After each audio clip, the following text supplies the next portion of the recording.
तर मित्रांनो, आज आपण आलेलो आहे शूरवीरांचा जिल्हा म्हणजेच आपल्या राजधानी साताऱ्यात.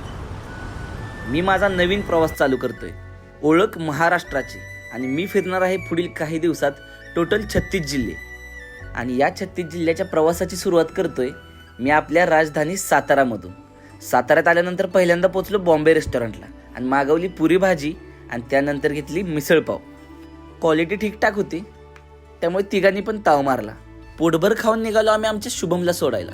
हा माझा मित्र शुभम चव्हाण. कॉलेजच्या दिवसात हा खूप वेगळा मुलगा होता, पण काय करणार, भाव आता पुण्याला चांगल्या कंपनीत जॉबला आहे. खरं तर घरच्या जबाबदारीमुळे मुलांना स्वतःचं अस्तित्व निर्माण करावंच लागतं, त्यामुळे घराबाहेर पडावंच लागतं. आता त्यानंतर आम्ही पोचलो आपल्या साताऱ्यामध्ये.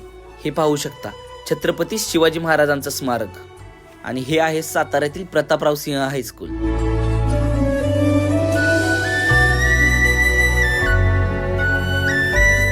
ही जुनी शाळा बघून त्यानंतर आम्ही पोचलो सातारामध्ये असणाऱ्या तुळजाराम मोदी पेढेवाले यांच्याकडे.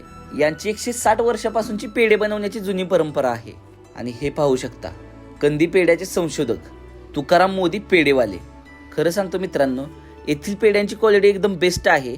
आणि खरा कंदी पेढा कसा असतो तो इथला पेढा खाल्ल्यानंतरच कळतं. त्यानंतर आम्ही गाडी काढून पोचलो थेट अजिंक्य ताऱ्याच्या दिशेने.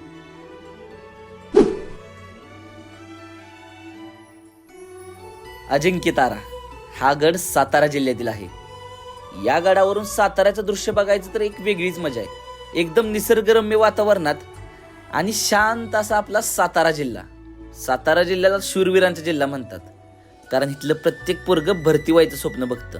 मित्रांनो, माझ्या या प्रवासात तुम्ही पण सामील व्हा अशी आशा करतो आणि पुढील प्रवासाला सुरुवात करतो.